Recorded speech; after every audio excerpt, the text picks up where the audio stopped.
todos. Quisiera saber si se escucha. Nos vamos sumando. Buen día a todos, ¿cómo están? Otra vez de nuevo en estos desayunos. Así que espero que estén bastante bien. La verdad que hace un par de días que no nos veíamos. Y la verdad es que estamos a full con un montón de actividades que estamos realizando, y especialmente con un montón de actividades que estamos realizando pensando en el Congreso de Neurodesarrollo que vamos a realizar, ahora el 24 de abril a través de la plataforma online.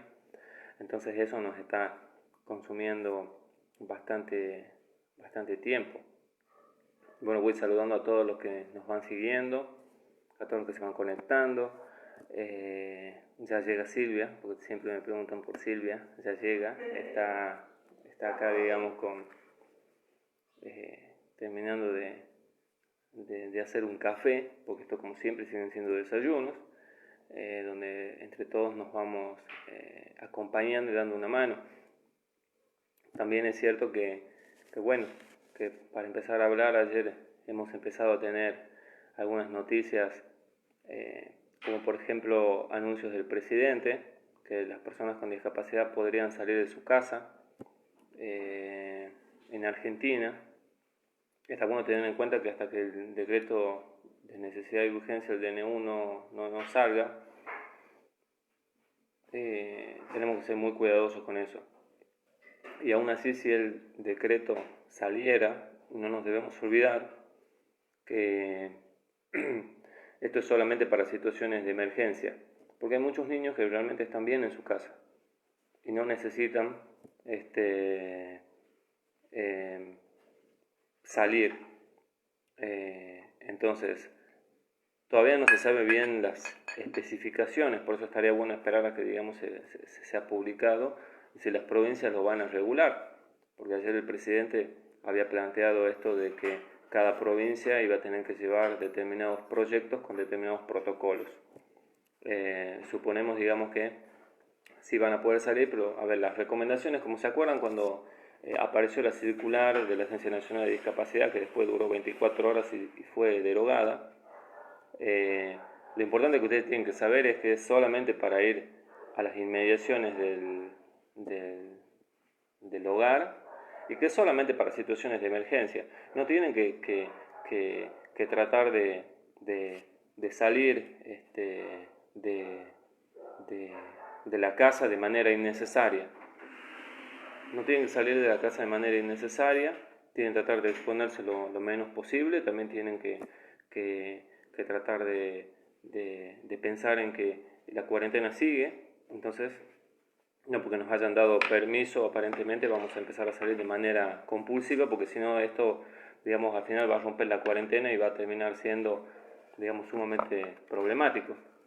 Entonces, solamente aquellas personas que lo necesitan, ¿sí?, de suma urgencia, con un acompañante en las inmediaciones del hogar. Esto no es, como para que se tomen esto no es, para que se lo tomen a la ligera y todo el mundo empiece a salir de la casa, ¿no? Y ojo, también es para hacer un uso correcto de esto, ¿no?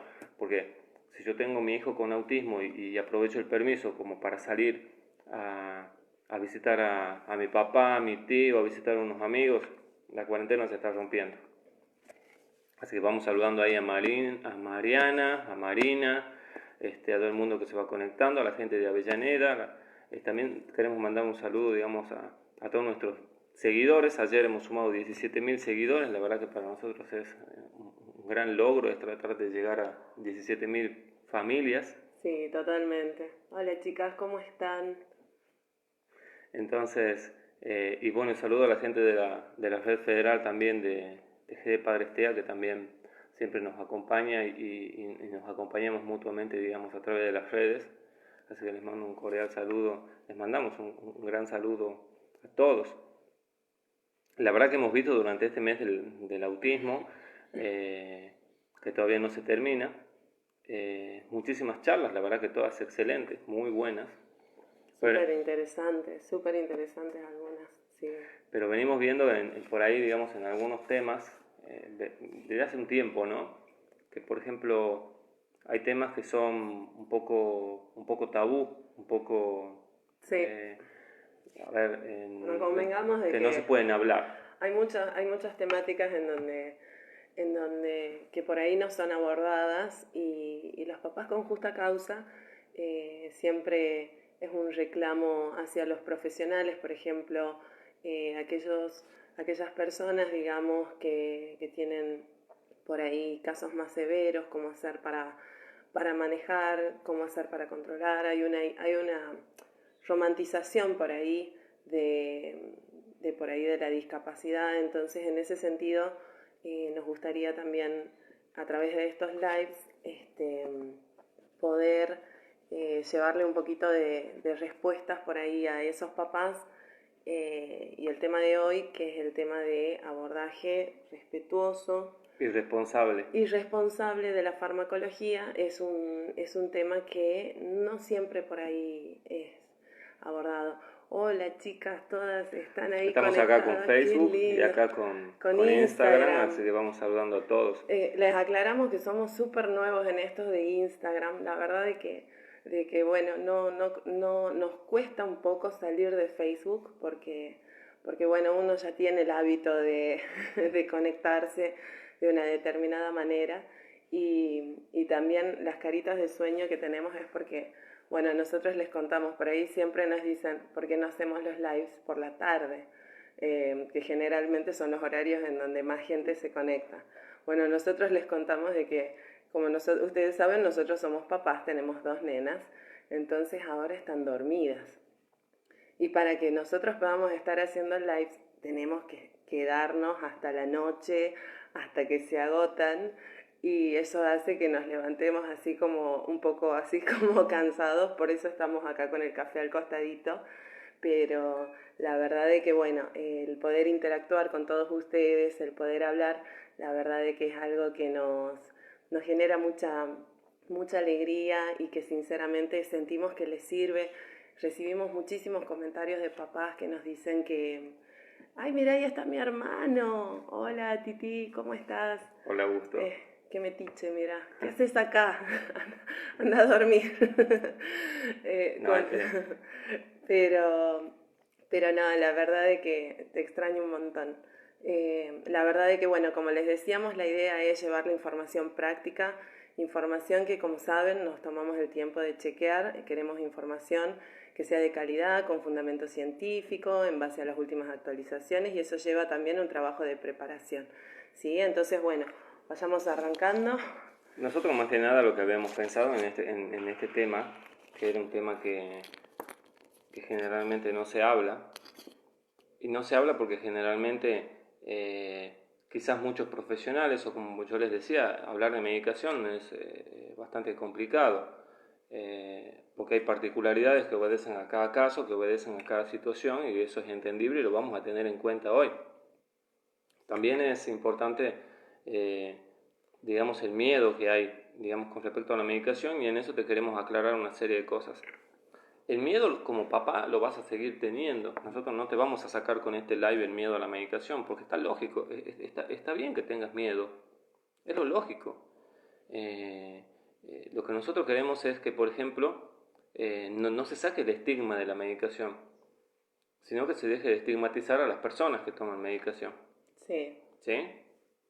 Porque para algunas personas realmente la medicación ha significado un cambio en su vida. Entonces, tampoco los objetivos de esta clase es que vos veas una mirada amistosa de la medicación, porque nada que ver. Tampoco te vamos a decir si tenés que subir o bajar la dosis, ni tampoco te vamos a decir si tenés que tomar tal o cual marca comercial, porque nada que ver. No estamos a favor de la medicalización de la niñez, no, ni estamos a favor de la medicalización de las condiciones de neurodesarrollo. Pero como profesionales, como papás y en primera persona, te queremos dar lo que es una visión correcta de un tratamiento farmacológico para que vos como papá puedas saber cómo y cuándo, y como profesional puedas saber cómo y cuándo. Porque acá nosotros tenemos que hablar de una prescripción responsable y respetuosa pero que en realidad conlleva ese respeto, ¿sí? Y esa responsabilidad por parte del profesional médico, por parte del resto del equipo tratante y por parte de los papás también, que eso lo vamos a hablar. Muchas veces nos pasa como papás de que empezamos todo es como que viene demasiado rápido el diagnóstico, estamos en medio del proceso diagnóstico, en la asimilación de todo eso y de pronto la palabra medicación es como una bomba. Entonces, la idea del live de hoy es aclarar todas esas dudas, que sepas qué es un tratamiento bien llevado a cabo, bien seguido, para que de esa forma estés informado. Y tal cual como dice Julio, miedo no lo vas a perder. A nadie le gusta medicar a su hijo, pero y a ningún médico le gusta medicar a un niño. a un niño. Pero sin embargo, en algunos casos es necesario, entonces tenés que estar al tanto de ciertas premisas fundamentales como para que si en caso tu médico te recomienda medicación, sepas qué es lo que tienes que hacer. ¿Sí? Y sepas que tienes que preguntar y también sepas si sos profesional y nos estás viendo, sos profesional médico, bueno, como para que puedas reencauzar algunas cosas. Si sos padre, sepas, digamos, también tus derechos a obtener información. Y si sos profesional no médico que trabaja con personas con discapacidad, puedes hacer una derivación oportuna y puedas hacer un seguimiento también y un trabajo interdisciplinario. Perfecto. Por ahí uno siempre... ¿por qué les digo esto yo de la medicación? Porque, a ver, yo les voy a plantear, vamos a arrancar con un ejemplo. Si vos tenés un esguince de tobillo, o si tu niño tiene un esguince de tobillo, vos vas al médico y le preguntás, bueno, doctor, ¿qué hacemos? Y el médico te va a decir, bueno, ponele hielo y dale ibuprofeno, ¿sí? Entonces, ¿vos qué haces? Y generalmente la mayoría de los papás le va a dar el ibuprofeno, ¿sí? ¿Pero por qué? Porque es ibuprofeno, porque es un antiinflamatorio, porque es solamente un esguince de tobillo, y aún así le vas a dar con mucha cautela. Imagínate que te digan que tu niño tiene que tomar un psicofármaco. ¿Por qué no aplicar el mismo ejemplo? ¿Y por qué es un psicofármaco? ¿Y por qué es un niño? Entonces, aún así, por más que se hable de medicación, siempre vas a tener un temor como papá. Y en ese aspecto te queremos llevar la tranquilidad de decirte, sí, está bien que tengas miedo.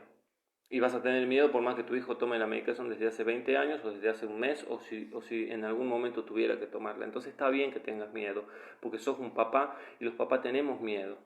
Pero como los papás tenemos miedo, es que los profesionales, tanto los médicos como los no médicos que trabajan con personas con discapacidad, deben ser respetuosos de ese temor.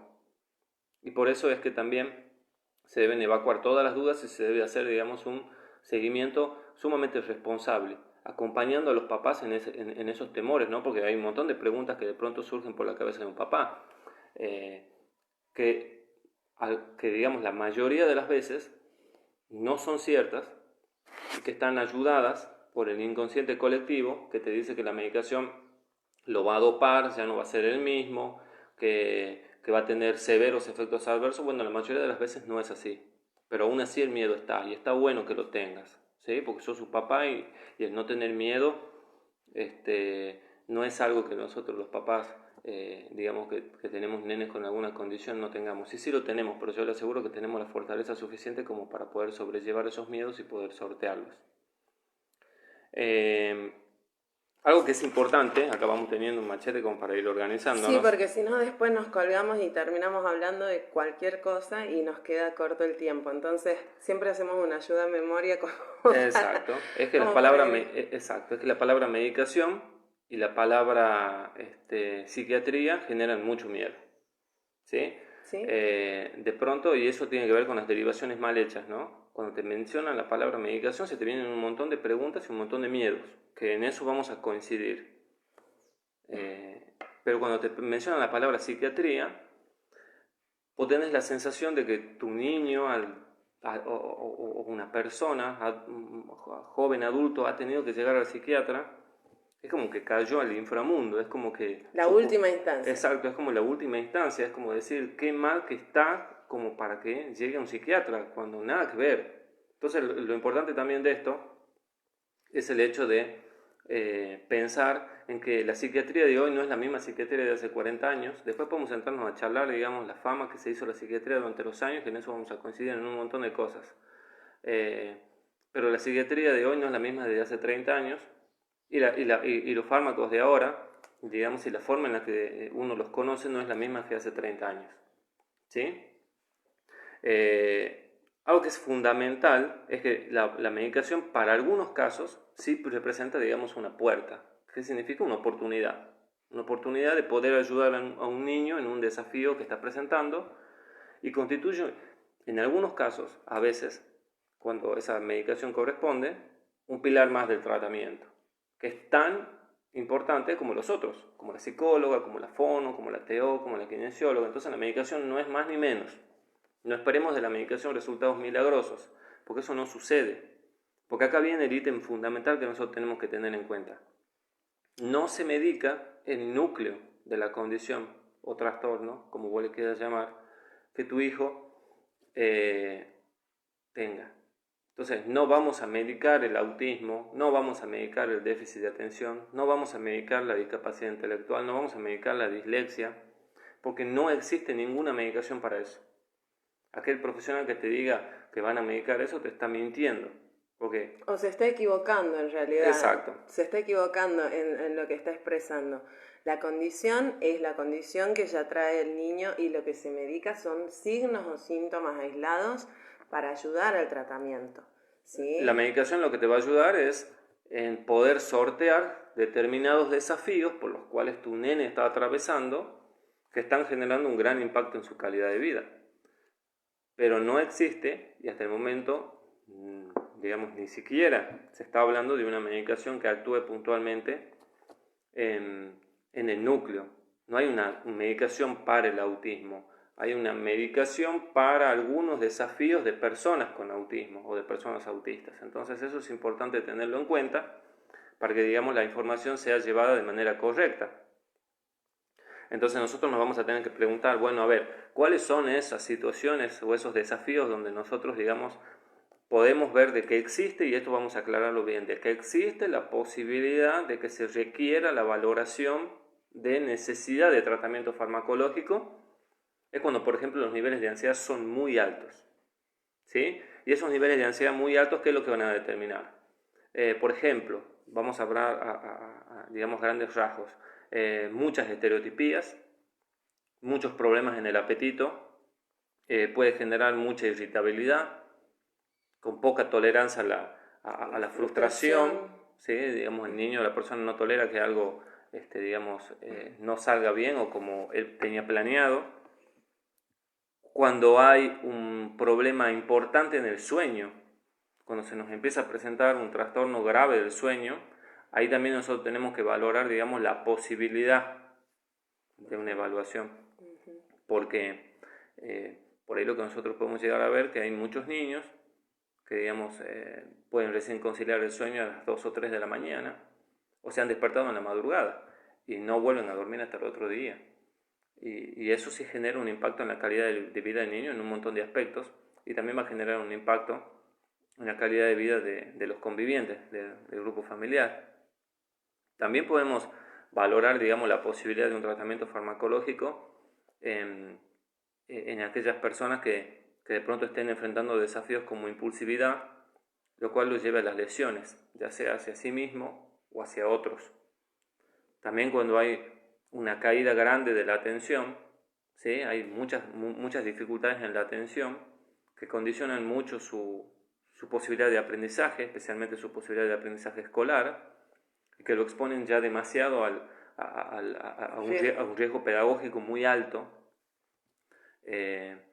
Después también eso va a estar relacionado, digamos, por ejemplo, con cuando hay una gran hiperactividad. Esa hiperactividad que condiciona que, por ejemplo, el niño no pueda estar, por ejemplo, en un aula sin deambular tanto, que pueda cumplir algunas consignas, que eso no se vea reflejado en su rendimiento académico.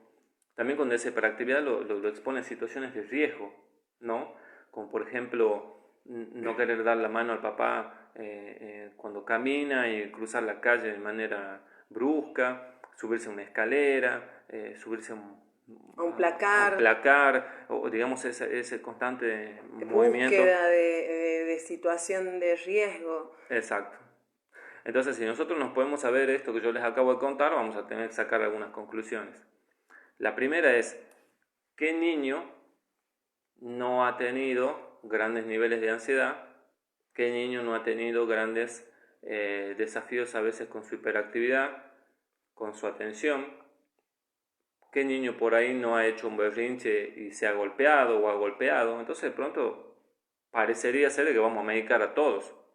Y yo le tengo que decir que no. Vamos a medicar solamente en aquellos casos donde estos desafíos sean muy marcados. Entonces viene el segundo planteo de ustedes. Bueno, entonces si no medicamos a todos, medicamos solamente a los que tienen, digamos, situaciones antiguamente llamadas severas, ¿sí? Que hoy se dice con mayores desafíos. Y yo digo que tampoco. Entonces, ¿cuándo vamos a medicar? Vamos a medicar realmente cuando nosotros hayamos visto de que este desafío tiene una gran interferencia, un gran impacto en la calidad de vida de este niño, de esta persona, una gran interferencia, un gran impacto en la calidad de vida del grupo familiar, y cuando yo he agotado absolutamente todos los recursos, ¿sí? Todos los recursos psicoterapéuticos y de psicoeducación necesarios como para poder ayudar a ese niño en ese desafío, ¿sí? Y acá yo les quiero plantear con respecto a lo anterior que yo les comentaba. Si nos ubicamos en TEA, por ejemplo, hay muchos niños que tienen un TEA nivel 3 y no tienen medicación. Y hay muchos niños que tienen un TEA nivel 1 y sí. Entonces, cada niño es diferente, cada persona es diferente, tiene un organismo diferente, los desafíos son diferentes. Entonces, acá no es que vamos a medicar a todos, ni vamos a medicar a los que vamos a llamar, entre comillas, digamos, con casos más importantes, más graves, porque eso no es así. Vamos a medicar a aquel que realmente lo necesite, porque se han cumplido estas tres cosas, ¿no? Hay un gran impacto en la calidad de vida del niño, un gran impacto en la calidad de vida del grupo familiar, y hemos agotado absolutamente todos los recursos. ¿Y por qué es importante todos los recursos? Porque por ahí suele suceder en lo que tiene que ver con las derivaciones. Y es acá donde viene ahora un mensaje para los profesionales que nos están viendo, que son psicólogos, que son fonoaudiólogos, y etcétera, etcétera. No tenemos que agotar todos los recursos. Que un niño entre llorando a una sesión 2 veces, 3 veces, 4 veces, 5 veces aisladamente no es criterio para medicar y tampoco es criterio para hacer una derivación. Entonces también, ahora, la primera parte, en cuanto a los profesionales no médicos, también hay que hacer una derivación responsable. Responsable porque realmente yo tengo que agotar todos los recursos. No puedo a la ligera derivar para que lo mediquen. Porque ahí viene la parte respetuosa.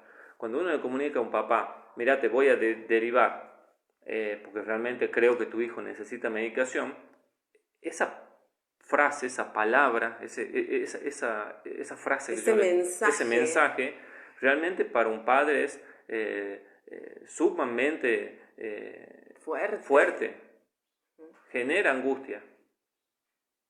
Ya de por sí, cuando uno recibe el diagnóstico de nuestro hijo, entre tantas cosas que se nos pasan por la cabeza, una de las cosas, si no habrá que medicarlo, y uno lo vive con temor. Entonces tenemos que ser muy, muy, muy, muy cuidadosos a la hora de derivar. Tenemos que ser respetuosos y tenemos que explicar a los papás por qué, cómo, cuándo. Y también en ese caso, digamos, hay muchos relatos de mamás que nos cuentan que generalmente tienen los chicos en donde mayor cantidad de desafíos o son más evidentes y por ahí el mensaje es transmitido así de una forma muy imperativa, es en la escuela, ¿sí? Tenés que llevarlo al médico que lo medique porque no se porta bien. O sea, realmente necesitamos tener un poco de empatía con esa mamá, con ese papá, para comprender que lo que estamos diciendo no es anda a comprar 1 kilo de pan, le estamos diciendo de medicar a su hijo. Entonces, en ese sentido, necesitamos, en primer lugar, como profesionales, como docente o como vecino o como abuelo, decir, con sutileza, con un poco de tacto, esperar el momento, ¿sí? Porque realmente es un mensaje súper fuerte, ¿sí? Y especialmente dejar que muchas veces el mensaje tiene que tener un momento. Y Sí. ese momento es una derivación responsable. Entonces, si vos realmente estás teniendo muchos desafíos con tu nene en el consultorio, o sea, con tu paciente, bueno, agotá todos los recursos. Porque, a ver, si nosotros no podemos saber, como yo le decía recién, va a haber un montón de niños que van a entrar llorando. Hay muchos niños que entran a veces con algún tipo de ansiedad, que tienen algún episodio conductual en el consultorio, o algún niño que no te quiere colaborar las primeras sesiones. Bueno, eso pues suele suceder, pero eso tampoco es tampoco criterio como para, no puedo trabajar con él, porque eso sí sucede. Y eso ustedes lo saben, como profesionales, y ustedes los papás sí lo saben, eso sí sucede. Eso sucede de que el niño lloró 2 veces en la consulta, lo dejé entrar 5 minutos porque me declaro que no puedo más, me rindo, como psicólogo, como fono, digo, me rindo, hasta acá llego, lloro 5 minutos, no puedo trabajar con él, mamá, llévalo a un neurólogo, a un psiquiatra, como para que evalúe la posibilidad de medicación. Entonces, acá lo que nosotros tenemos que pensar es en el hecho de esto no debe ser así. Tenemos que ser sumamente responsables, agotar todos los recursos, repensemos, armemos agenda, busquemos actividades de descarga, pero fundamentalmente demos herramientas a las familias.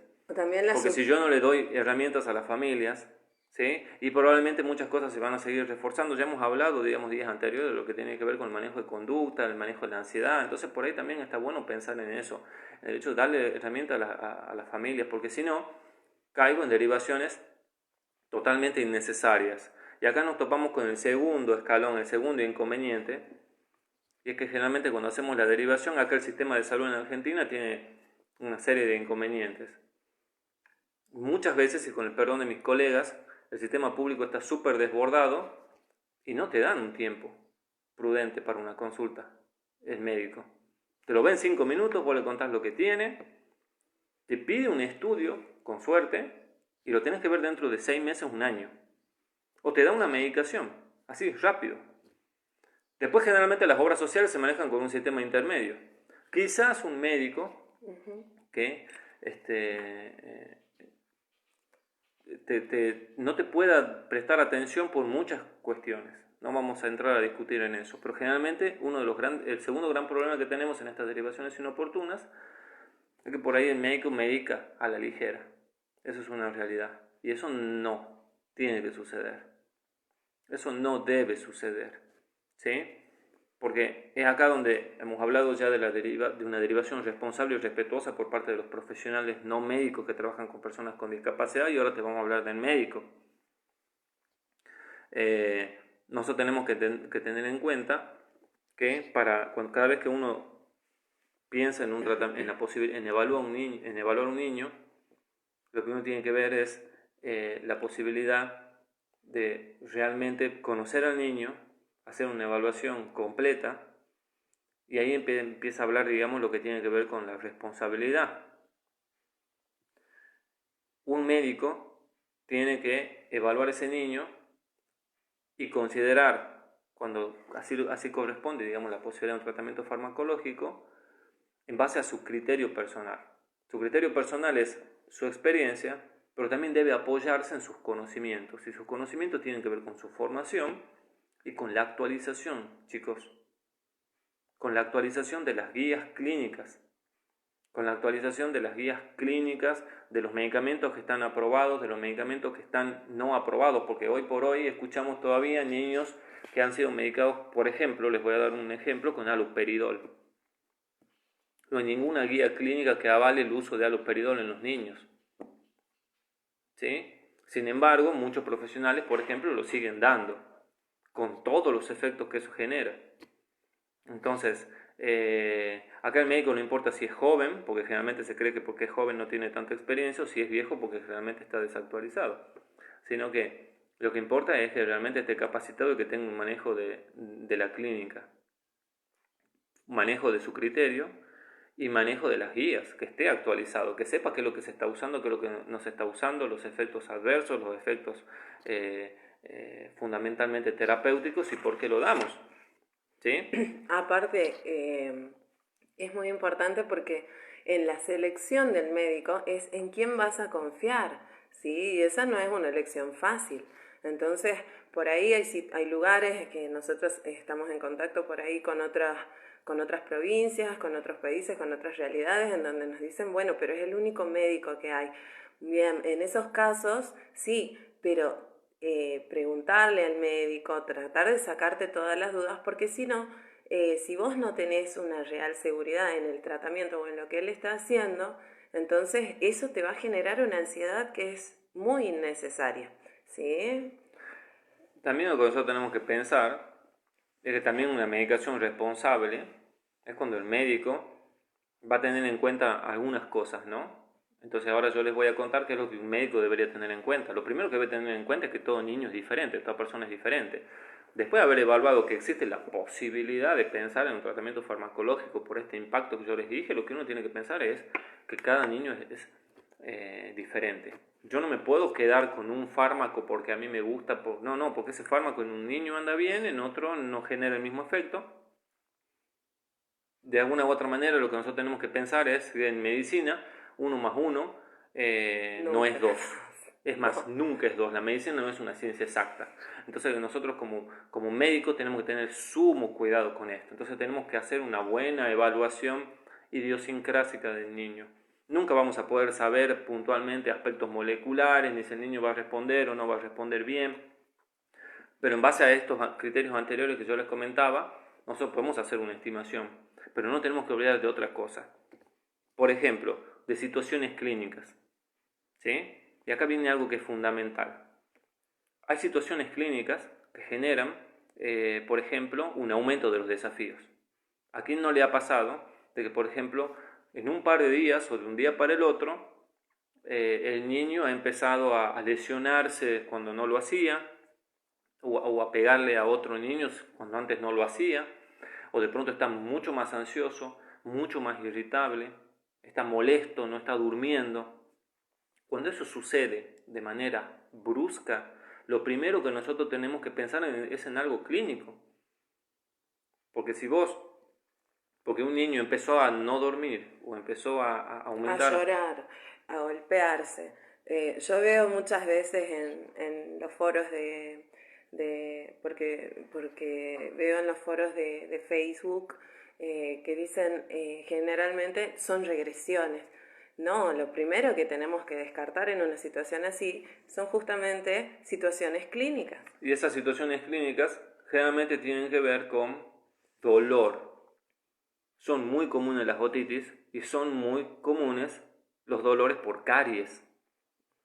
Eso es lo que genera generalmente un aumento de los desafíos. Entonces, si yo no lo tengo en cuenta, bueno, doctor, hace una semana que no duerme. Bien, bueno, a veces uno tiene que recomendar la interconsulta clínica. Pero si uno lo ve al niño por primera vez y todo, también tengo que tener en cuenta las cuestiones clínicas, porque si no, yo puedo medicar con risperidona un niño que está con dolor por una carie dental. Ahí viene algo que es importante, y es que nosotros en la casa tenemos que trabajar desde una temprana edad el esquema corporal. Tenemos que tratar de trabajar la identificación y la comunicación del dolor por parte del niño, porque ese es un gran desafío con los cuales muchos papás nos enfrentamos a diario, que es saber, ¿le duele algo o no le duele algo? ¿A dónde le duele? ¿Y a dónde le duele? ¿O cómo le duele? Hay chicos que no pueden venir y decirte nana y señalarse la cara. Entonces eso sí lo tenemos que tener en cuenta. Entonces cada vez que hay alguna situación así brusca tenemos que descartar algo clínico. También tenemos que ver que si de pronto tu niño aumentó los desafíos y está con fiebre, o de pronto tuvo un gran dolor de cabeza, o tiene, por ejemplo, una gastroenteritis, o está cursando algún signo neurológico, o sea, te estoy tirando ideas, eso implica también algo clínico. ¿Cómo nos sentimos nosotros cuando estamos con una faringitis, cuando estamos incubando algún proceso gripal, cuando estamos con una gastroenteritis? Nos sentimos pésimo. Bueno, un niño también. Imagínense a un niño que no puede por ahí, ¿sí?, comunicar que algo le está doliendo, que algo no le está... tiene las herramientas para Exacto. comunicarlo. Ahí es peor todavía. Entonces es el niño que queda más expuesto a una prescripción irresponsable de la medicación. En ese caso, lo que digamos por ahí el mensaje para transmitirle especialmente a esos papás que tienen hijos que no pueden verbalizar o que no pueden comunicar, porque hay una diferencia entre hablarlo, hay una diferencia entre comunicarlo, es en primer lugar instarlos a que trabajen desde casa, que hablen con el equipo para que incluyan dentro del plan de intervención el trabajo del esquema corporal y de la localización del dolor, porque es un tema súper importante. Y en segundo lugar, si tu hijo tiene grandes desafíos y su comunicación por ahí es bajita, le cuesta, vos sos la que se tiene que convertir junto con el papá en grandes observadores, ¿sí?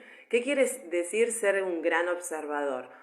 Cada conducta, cada manifestación de conducta, cada actitud es una forma en la que él te va a comunicar. Entonces, vos sos la que tiene que comprender y empezar a evaluar desde casa, por ejemplo, cuál es la frecuencia con la que va al baño, generalmente qué comidas le caen bien, no le caen bien, revisarle periódicamente la boca.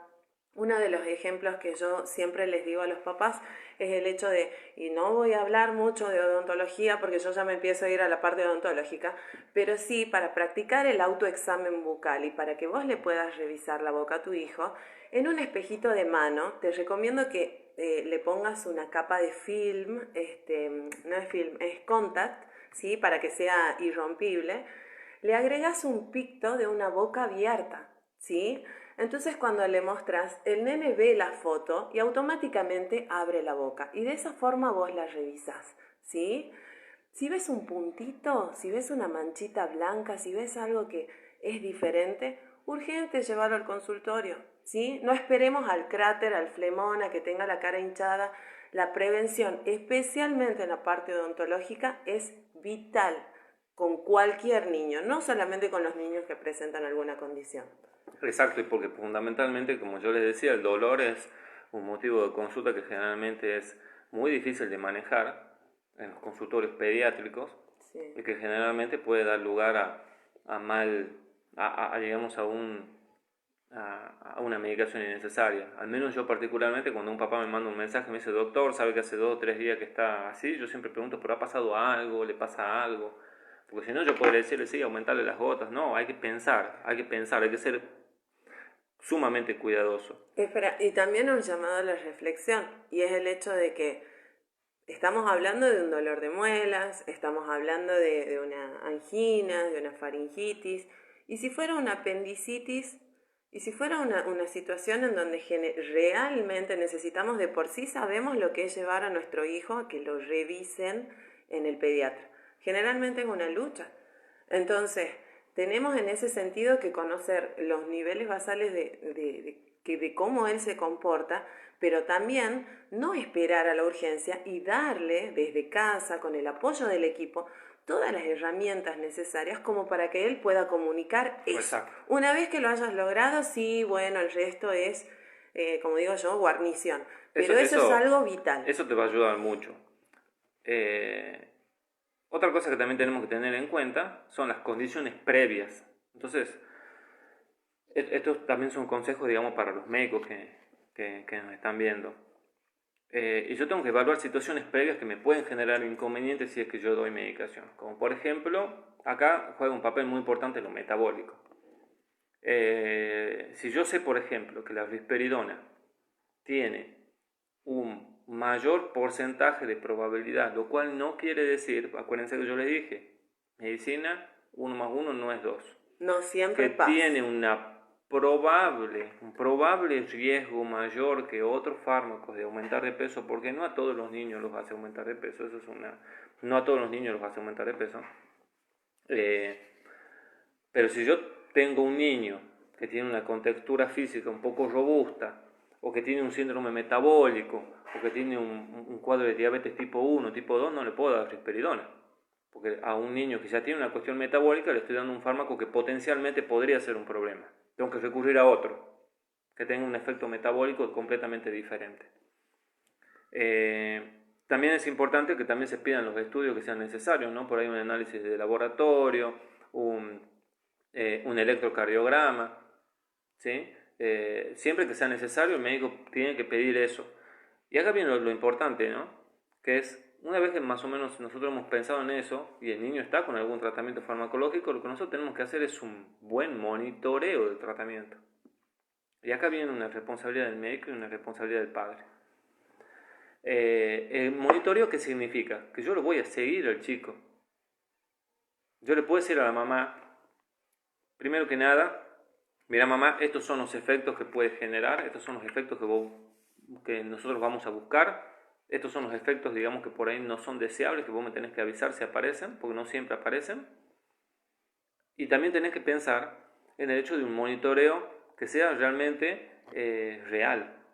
Vos como médico no podés darle un turno a un niño de acá 6 meses, 8 meses, un año. Y eso sucede con cualquier medicación.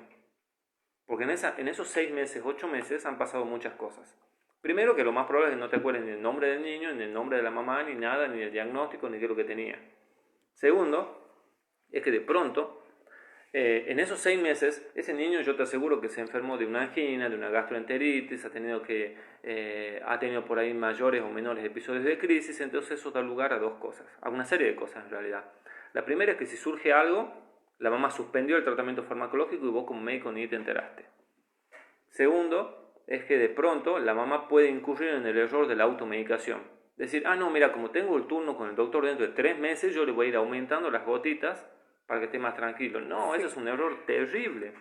Sí, es verdad. Y vos como médico te perdes la posibilidad de saber si tu niño, si tu paciente ha tenido el efecto que vos estabas buscando, porque si no lo has medicado y en esos 6 meses el niño ha perdido tiempo, y después también has perdido la posibilidad de monitorear si es que hay o no, un efecto adverso, pero por sobre todas las cosas las interacciones farmacológicas. Porque si vos de pronto le das un fármaco a un niño, ese fármaco se podría potenciar con otro, como por ejemplo algún descongestivo nasal, algún antigripal. Entonces uno como médico tiene que monitorear, ¿sí? Y acá viene ese es generalmente un error que el médico suele cometer, pero el error que suelen cometer los padres es el hecho de decir, bueno, mira, le han dado este fármaco le ha sentado bien, no hace falta que lo lleve el mes que viene, lo llevo en 2 meses, en 3 meses, y así han pasado niños que han estado meses sin concurrir al médico en tratamiento farmacológico. Bueno, yo le tengo que decir que eso es un error. Otro error que suelen hacer los papás es decir, no, mira, como el papá es médico, cirujano supongamos, él le hace la receta. O no, tengo un tío y un primo que es pediatra, que es cardiólogo, él le hace la receta de la risperidona. Bueno, eso es un error también gravísimo, ¿sí? Porque hay algo que se llama pericia. Y es esto que yo te decía, la experiencia, el conocimiento de las guías clínicas. Cualquiera puede medicar en el sentido de hacer una receta, sí. La mayoría de las veces sí, a veces las obras sociales y el sistema no te lo permite. Yo como psiquiatra podría dar un ibuprofeno. Yo como psiquiatra le podría hacer una receta de enalapril para mi madre. Pero eso no significa que conozca el enalapril. Entonces, puntualmente a la hora de hablar de un psicofármaco en un niño, lo que nosotros tenemos que ser es sumamente cuidadosos y no delegarle a un familiar o a alguien que conocemos como padres el que le haga la receta a nuestro niño, porque eso no es un buen seguimiento. Nosotros como padres estamos incurriendo en un error grave, ¿sí? Porque acá viene el tema. Yo les dije que para prescribir cualquiera puede hacer la receta, pero ¿quiénes son realmente los que pueden medicar? Los que deberían medicar únicamente, ¿sí? Es el psiquiatra y el neurólogo. Nadie más. No te puede hacer, el pediatra no te puede dar risperidona. Tampoco te puede dar risperidona o metilfenidato el cardiólogo, el internista, el médico generalista, el médico de familia, no. El único que te puede monitorear de manera correcta y evacuarte todas las dudas que vos tengas es el médico psiquiatra o el médico neurólogo, que sea el médico que vos hayas elegido y en que vos confíes.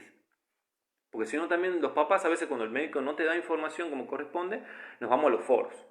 Sí. Y uno ve a ver los foros y dice, mi hijo hoy le han indicado risperidona, ¿qué experiencia tienen? Y vos escuchas 50 millones de experiencias, algunas buenas, otras no tan buenas, y eso determina que vos como papás actúes. Y vas a actuar no dándole o dándole. ¿Sí? Eso es un error. Nosotros como padres nos tenemos que contener, pero la medicación, no podemos dar recomendaciones de medicación como padres. Justamente por el hecho de esa idiosincrasia. Y aparte también, algo que es muy importante es el hecho de... ¡Ay! Se me fue. Que tiene que ver con la idiosincrasia de cada, Sí. de cada niño. Ya me acordé lo que era. Ahí está. Que era algo que quería decir. También hay algo que es real y es el hecho de no esperar, porque muchas mamás por ahí me dicen, no, pero no lo voy a llevar porque está bien ahora, ha mejorado un montón, ya después para el próximo turno lo voy a llevar. Entonces de pronto también tenemos que hacer una autocrítica como papás y es el hecho de decir, no solamente tengo que llevar a mi hijo cuando está mal, sino justamente cuando está bien, para controlar y asegurarme de que siga bien. No esperar a que aparezca la conducta disruptiva, no esperar a que, como dicen, que la situación empeore, porque si no, lo que estamos haciendo secundariamente es agravar todo eso. Exacto, y porque podría estar apareciendo un efecto que vos no te diste cuenta como padre, o porque quizá el médico sabe que cada un año le tiene que hacer tal estudio y vos no lo estás teniendo en cuenta. Entonces, como papá, no automediques y no expandas demasiado los turnos. Nosotros podemos entender después algunas cuestiones que hacen al tema tiempo, a lo económico, eso seguro. Pero a ver, nosotros no vamos a hablar tan solo a veces de las excepciones. Hay veces que no puede haber excepciones. ¿Sí? Hay veces que no puede haber excepciones porque si no, digamos, las consecuencias pueden ser no tan buenas. A ver, por ejemplo, acá nos comentan en Instagram, vamos a ir contestando algunas preguntas. El problema, y acá hacen referencia en Tucumán, es que muchas veces las familias eligen al médico por ser reconocido y no por el compromiso con el paciente, y esto es un grave error. Eso suele suceder, yo creo que en todos lados. Acá lo importante es que el médico no sea ni el que más barato te cobra, ni el que te cobra más caro, ni el que es más conocido, ni el que sale o no sale en las redes, ni nada. Acá lo que tiene que ver es que vos confíes en tu médico. Exacto. Y vos, para confiar en alguien, ese alguien te tiene que dar información, te tiene que acompañar, ¿sí? Y tiene que mostrar preocupación y ocupación por el caso. Entonces, eso es algo que nosotros nos tenemos que sacar del inconsciente colectivo, digamos, que tenemos que ir al más caro, porque parece que es el más bueno y todo. No, vamos a quien cada uno quiera, pero a buscar confianza, y esa confianza es algo que se construye. Algo que es importante, por ejemplo, había otra pregunta que ya pasó hace un tiempo, pero me quedé pensando en eso, es el tema de, me decía una mamá ahí, acá en Facebook, de que ella iba a medicar a le habían indicado una medicación a su hijo, pero cuando vio la receta por triplicado se asustó mucho y no lo medicó. Bueno, a ver, eso suele suceder. Sí. A ver, yo les quiero digamos, hacer una cosa. No es que precisamente la receta tenga duplicado, triplicado o cuadruplicado, porque existen algunas que tienen hasta cuadruplicado y triplicado también, porque la medicación sea más mala o porque sea para casos graves. No, eso implica que generalmente implica un mayor control. ¿Por qué implica un mayor control? Porque no cualquiera lo puede medicar. Yo les aseguro que si ustedes van y quieren comprar una droga oncológica con una receta del clínico, no se la van a vender, porque es una medicación específica, ¿sí? Generalmente los triplicados, supongamos el metilfenidato. El metilfenidato en todas las provincias va con lo que se llama una receta, ¿sí? Va con el original, el duplicado, y va con una receta que acá en Tucumán es una doble receta, que es blanca y verde. Eso implica que, wow, es grave porque me ha dado el doctor el metilfenidato y tiene 4 recetas. No es porque el metilfenidato sea grave ni nada. Significa que esa medicación tiene mayor control porque solamente algunos lo pueden dar. Y aparte, porque esos algunos, exacto, porque esos algunos que lo pueden dar son los que supuestamente están capacitados y todo para poder darla. Yo te aseguro que si vos vas a buscar metilfenidato al cardiólogo, el cardiólogo no tiene la receta blanca y verde. ¿Y por qué no tiene? Y porque no está capacitado para medicarla. Entonces no es que te dan un triplicado, un cuadruplicado porque la medicación es malísima. No, te dan simplemente porque ese profesional está capacitado y por eso el sistema controla de que esa medicación solamente la prescriba quien está autorizado. Claro, y aparte es una copia para la farmacia, otra copia para el sistema, digamos, que en donde va registrando cuánto metilfenidato ha prescripto este profesional, o sea... Es un control, porque a ver... Es una forma de regular la práctica. Exacto, el Estado con eso regula la práctica, no es que el metilfenidato sea súper grave ni nada. A ver, bajemos un poco los temores, porque si no... Si nosotros nos podemos a ver, todos los psicofármacos van por duplicado. Sí, es cierto, todos los psicofármacos van por duplicado, pero no van potencialmente por duplicado por el uso que se les pueda dar, sino muchas veces por el mal uso. Uh-huh. ¿Cuántas personas hay que son realmente, y con mucho respeto, tienen un problema de adicción al clonazepam? Entonces imagínense si comprar clonazepam en la farmacia fuera tan sencillo como comprar ibuprofeno, que a veces lo encontramos en la góndola de la farmacia a la par de los jabones. Sí, como caramelitos. Así encontramos el ibuprofeno en las farmacias. Las vitaminas, si ustedes miran, bueno, pero son vitaminas, doctores, ibuprofeno, sí, pero es un fármaco. Y si vos lees los prospectos, que eso también es algo que no hay que leer, hasta el ibuprofeno tiene efectos adversos tremendos. ¿Sí? Esa es otra cosa, no hay que leer los prospectos. Los prospectos es solamente un informe de todos los efectos que se han visto en el estudio de ese fármaco. Hay fármacos que son estudiados hasta 10 años antes de salir. Imagínense 10 años de ver efectos adversos, donde ni siquiera a veces se puede llegar a saber si realmente son por el fármaco. Entonces, ojo con el prospecto, porque si no uno lee el prospecto y dice, doctor, no le di porque el prospecto decía que producía esto y esto. Al prospecto no. Lo mismo que a los foros no. ¿Sí? Vamos al médico, para eso confiemos en el médico. Aparte, si vamos a la potencialidad, digamos, de por ahí producir mal, un mismo paracetamol es nefrotóxico en determinadas concentraciones. Entonces ahí viene la prescripción responsable y la administración responsable del fármaco, porque yo conozco personas que toman todos los días un paracetamol. Todos los días porque me despierta, porque me pone las pilas, porque me saca los dolores. Entonces, en ese sentido, eso también es una conducta de riesgo. Entonces, por ahí reflexionar en el hecho de que no importa si es un paracetamol o es metilfenidato o se trata de clonazepam, son fármacos. Entonces, como tales, tenemos que tomarlos no con miedo, sino con responsabilidad y siguiendo las indicaciones del médico que vos elegiste confiar, ¿sí? Exacto. Hay por ejemplo... la situación actual con el COVID-19. Ustedes han visto que no está aconsejado que se tome ni diclofenac, ni ibuprofeno, ni dipirona, sino que te indican es paracetamol. Bueno, es precisamente por eso. Por esto que yo les decía, no siempre se puede dar un fármaco en alguna situación, ¿sí? Y siempre que se da hay que tener cuidado. Entonces hay que ser sumamente cuidadoso en esto. Otra pregunta de otra mamá era, por ejemplo, con el tema del aceite de cannabis.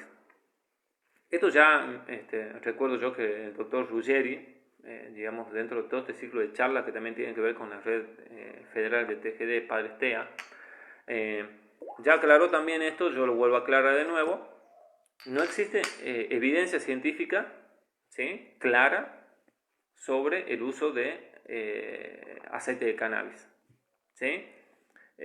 Hay evidencia para algunas situaciones como epilepsia refractaria, como algunos trastornos motores, se lo está usando en Parkinson, se lo está utilizando, sin embargo ahora lo vemos que se lo utiliza en muchas cosas, en fibromialgia, en ansiedad, en TEA, en TDAH. A ver, empíricamente uno sí puede ver resultados, pero tampoco el aceite de cannabis es para el autismo, para el TDAH, porque les vuelvo a repetir, no existe ni fármaco, ni aceite, ni nada que actúe puntualmente en ese núcleo de esa condición. Entonces lo que nosotros vamos a ver es que se puede dar el aceite, sí, vamos probando, vamos viendo la experiencia. Lo que nosotros tenemos hoy por hoy, el inconveniente, es la continuidad del aceite, porque hoy te venden un aceite que tiene una concentración, que tiene un color, que tiene una determinada textura, inclusive te diría, y de pronto el mes que viene es otro. Entonces esto se va a terminar de solucionar a grandes rasgos cuando esto pueda estar legalmente apto para que digamos, algún tipo de laboratorio pudiera tomar la posibilidad de generar en masa aceite, donde uno pueda ver así en el prospecto, Sí. que es siempre el mismo aceite con la misma concentración. Y ahí poder tener, digamos, un estudio de calidad en donde decimos si una gota produce esto, porque si no siempre es así como al voleo, no podemos estar seguros de cuánta cantidad le estamos dando, entonces hasta cierto punto nosotros siempre estamos con respecto a todo lo que son. Después una mamá también hablaba sobre los omegas y los protocolos. Con respecto a los protocolos, a los omegas, las vitaminas, todo eso, todo lo que contribuye a que el niño esté saludable, pero por supuesto, pero siempre considerando que hay que hacer uso, no abuso, ¿sí? Porque yo le dé más vitaminas a mi hijo no quiere decir de que va a estar mejor nutrido, ¿sí? Quizá por ahí está bueno siempre optar por cuestiones más naturales.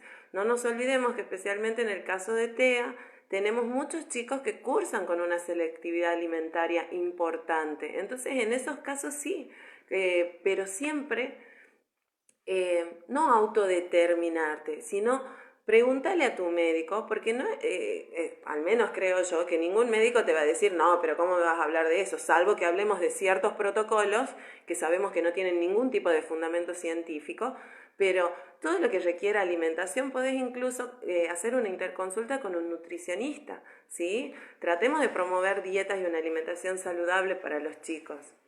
Eso está bueno, porque también, a ver, por ejemplo, uno a veces recurre a determinados tratamientos y acá nosotros tenemos que pensar de que validez científica y hay estudios, pero otra cosa es tener una real validez científica.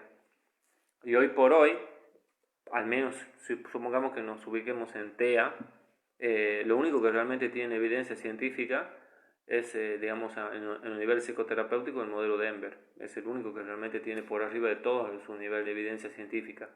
Y a nivel farmacológico en niños, los que más evidencia científica tienen es el aripiprazol, el ácido valproico y la risperidona. No quiere decir que el resto no se puede usar. Significa que el resto tiene menos estudios y uno tiene que conocerlos como profesional y tiene que también monitorearlos más aún todavía. Acá, por ejemplo, una mamá dice que, bueno, también en realidad otro motivo por el cual no lo había medicado es porque el neurólogo lo vio 5 minutos. Bueno, eso es lo que nosotros les contábamos, eso sucede mucho.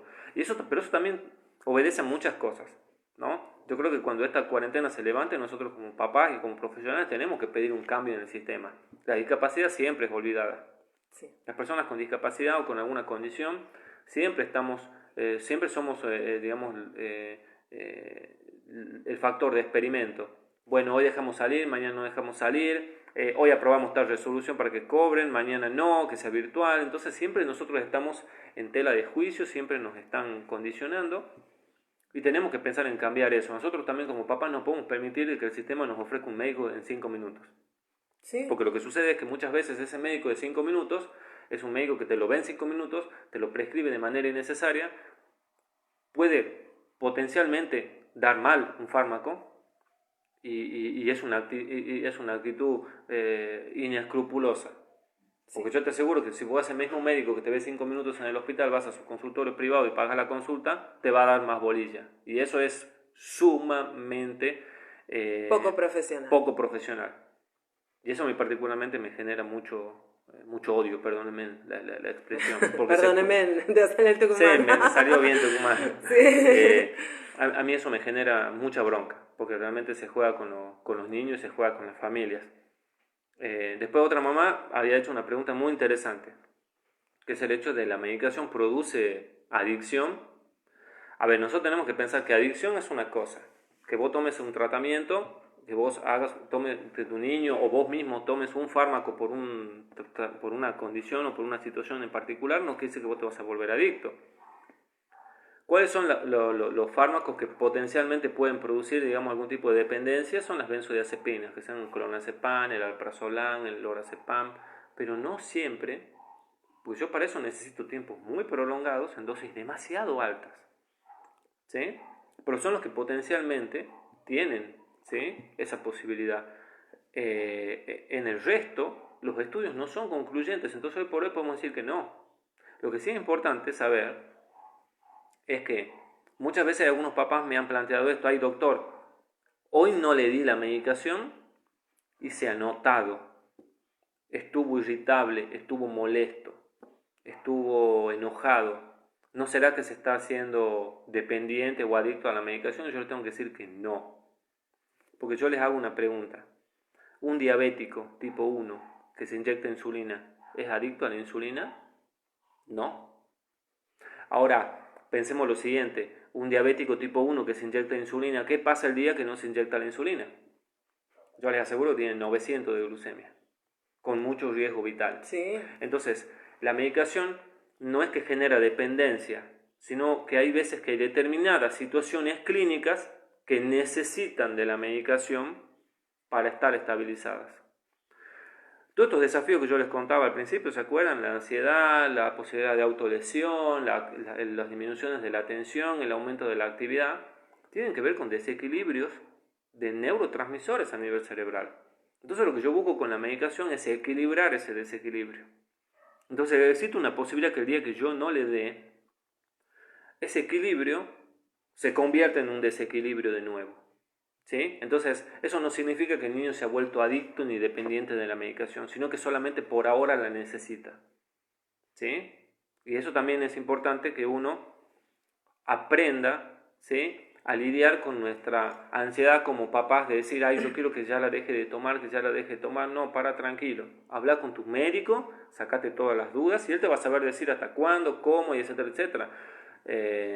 Yo creo que lo que nosotros tenemos que pensar es puntualmente no apresurar procesos. Así como nos apresuramos, no tenemos que apresurarnos para medicar, los médicos, tampoco los profesionales no médicos no tienen que apresurarse a derivar. Los papás no nos tenemos que apresurar por sacarla a la medicación.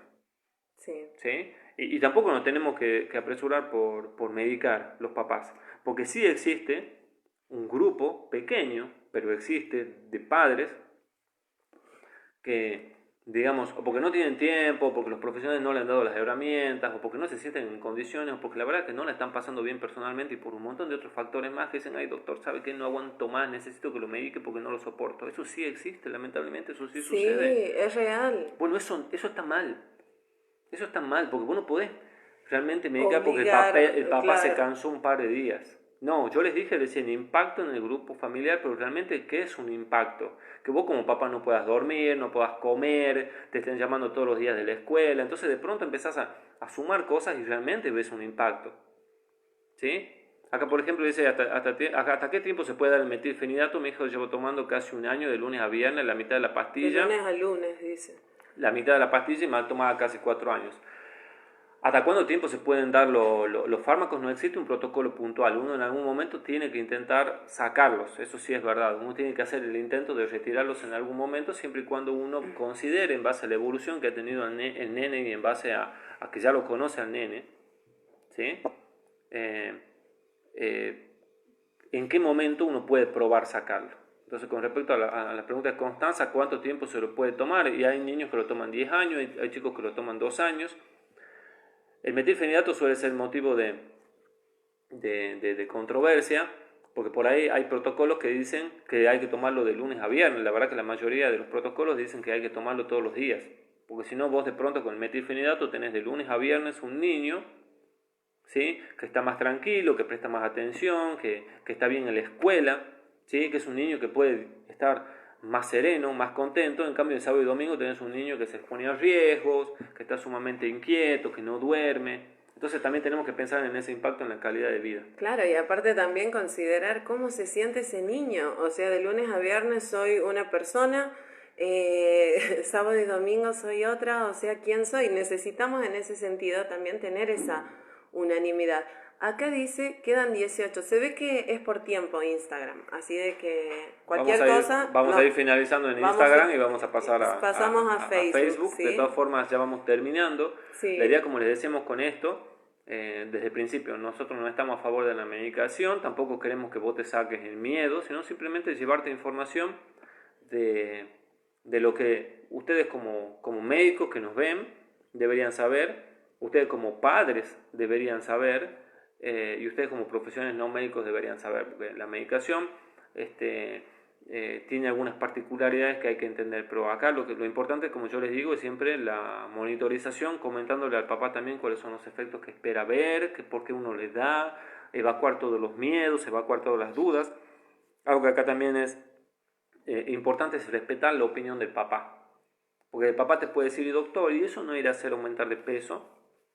Bueno, nosotros tenemos que tomarnos el tiempo como para decirle, mira, sí, no, ya vamos a ver, la respuesta que el médico considere oportuna en ese momento. De acuerdo al caso. De acuerdo al caso, de acuerdo Claro. a la pregunta del papá. Porque muchas veces, a veces ni nos contestan las preguntas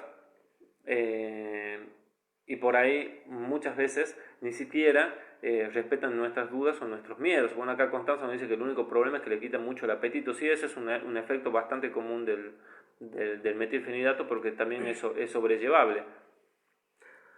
Algo que sí no queremos, porque el mensaje que queremos transmitir queremos que sea súper claro, y es el hecho de que la medicación no es como lo más importante. Exacto. Es simplemente una pata más dentro de ese trabajo interdisciplinar, que muchas veces el cambio real lo van a poder realizar a través de las otras terapias. Exacto. De cómo manejar la ansiedad desde la parte de la psicología, de cómo manejar el control de los impulsos desde la parte esa, la parte sensorial desde la terapia ocupacional, la parte de poder comunicar y de esa forma poder compartir con el resto desde la parte de fonoaudiología. O sea, si nosotros damos una medicación y no trabajamos con el resto de las disciplinas, entonces no estamos haciendo nada, ¿sí? Estamos tapando el sol con un dedo.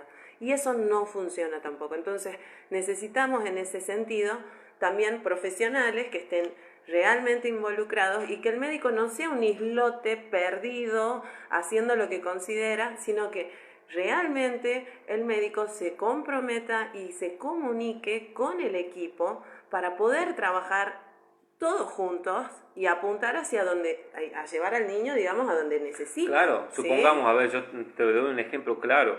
Supongamos que vos sos fonoaudióloga y tenés un niño que está súper inquieto, que no se puede sentar para trabajar con vos, y bueno, obviamente la medicación, ¿qué va a hacer? Que el lenguaje mejore, que mejoren algunos desafíos a nivel del lenguaje. No, la medicación va a bajar el nivel de ansiedad, va a bajar el nivel de hiperactividad. Lo que vas a poder actuar vos como fonoaudiólogo y vos como papá en la casa es trabajar en todo lo otro. Entonces, la medicación muchas veces es un puntapié inicial para que aparezca el real cambio que lo van a hacer el resto de las disciplinas. Sí. Entonces la medicación cumple un papel importante, pero es más importante la tarea de la fonoaudióloga, de la psicóloga, de la TO, porque de pronto una fono, al tener un niño más sereno, lo puede sentar, puede trabajar con él, puede trabajar el esquema corporal, puede trabajar los colores, puede trabajar categorías semánticas. No sé si se dan cuenta de esto. Entonces, la medicación solamente es esa pequeña ayudita en estos casos muy puntuales que yo te dije, pero que permite que el resto de las disciplinas puedan trabajar, y que vos en casa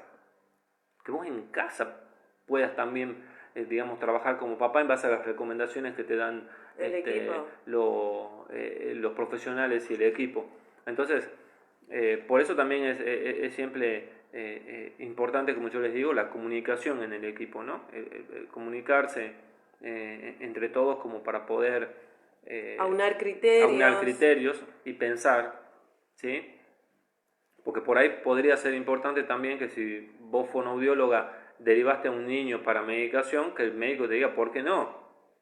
¿Me entendés? O si vos, por ejemplo, es como que el médico también le exija a la fonoaudióloga que trabaje tal cosa. No, acá nadie tiene más razón que otro, y simplemente hay que trabajar de manera interdisciplinaria, respetándonos como profesionales y siempre sugiriendo y siempre trabajando, digamos, en conjunto por el bienestar del niño. Y respetando las pericias de cada uno. Exacto. ¿sí? Respetando las pericias especialmente. A mí me pasa muchas veces, especialmente en esta época de cuarentena, en donde los odontólogos no estamos atendiendo, que de pronto la automedicación es como el boom. Todos te llaman cuando ya han tomado amoxicilina o acitromicina y no pasó nada. Entonces, por favor, seamos responsables con el uso de los medicamentos, especialmente en los chicos, Porque si yo uso mucho de esos medicamentos sin la prescripción de un odontólogo o de un médico, pediatra incluso, podemos ponerlo en serio riesgo, ¿sí? Exacto. Otra cosa que hay que evitar es el hecho de hacer las bajadas de medicación sin monitoreo. Porque eso también suele suceder, ¿no? Te dicen, estás tomando 10 gotas de risperidona, anda bajándole de a 2 gotas y yo te veo en 6 meses. Eso es un error gravísimo. Vos puedes decirle, papá, mira, bajale 2 gotitas ahora, 2 bajale y mandame un mensaje, contame cómo está. Eso significa un buen monitoreo de la medicación. Entonces también tomemos la responsabilidad como médicos de hacer, digamos, los controles como corresponde y tomemos la responsabilidad como padres de concurrir al médico. Ya habíamos hablado el otro día, ¿se acuerdan cuando hablábamos de signos de alarma? El papá concurre generalmente al pediatra cuando el nene está enfermo, pero muy pocos concurren al control de crecimiento y desarrollo. Entonces muchas veces hay un montón de pautas que pasan desapercibidas. Entonces, bueno, lo que tenemos que hacer es tratar de tomar conciencia de que los controles son importantes. Totalmente, chicas. Bueno, nosotros lo vamos a ir dejando. La verdad que nos gusta mucho poder charlar con ustedes a la mañana. Ya vamos a ir planeando algún otro tipo de desayuno que sea, digamos, interesante para ustedes. Pueden mandar todas las recomendaciones y todos los temas que les gustaría que podamos ir tratando, digamos, por mensaje privado. Y yo me quiero quedar con una frase que está buena, digamos, para transmitir a los médicos, que es la que dice, uno como médico puede curar a veces, aliviar a menudo, pero acompañar y consolar siempre. Entonces, eso es lo fundamental. Acá es importante el acompañamiento. Y si tienen miedo, está bien que lo tengan, ¿sí? Pero con acompañamiento todo se puede sobrellevar. Totalmente. Así que, a ver, la única manera, acá Sonia. Hola Sonia, la única manera de sacarlos adelante es con un equipo comprometido totalmente. Eso es fundamental. Sí. Eso es fundamental, digamos, el compromiso del equipo. Entonces también este es un compromiso de todos. En esto estamos todos. Sí, ¿sí? Totalmente. Y generalmente, digamos, eso sí se nota en los resultados día a día. Y no nos olvidemos, digamos, de todo eso. Bueno, nos vamos despidiendo, nos vamos a tomar otro café.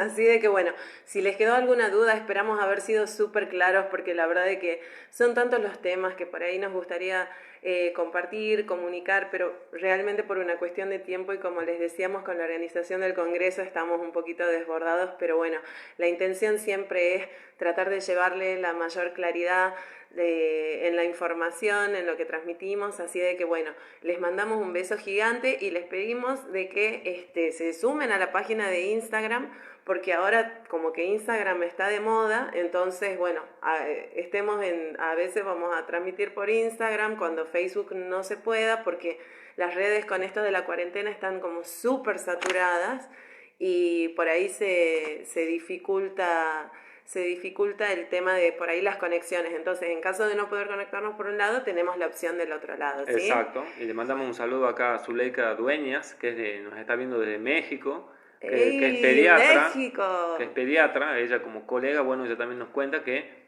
el control del niño sano es nulo. Eso es verdad. Eso sucede evidentemente en todo el continente. Yo les aseguro que sí. Entonces tenemos que tomar la responsabilidad de hacer los controles como corresponden.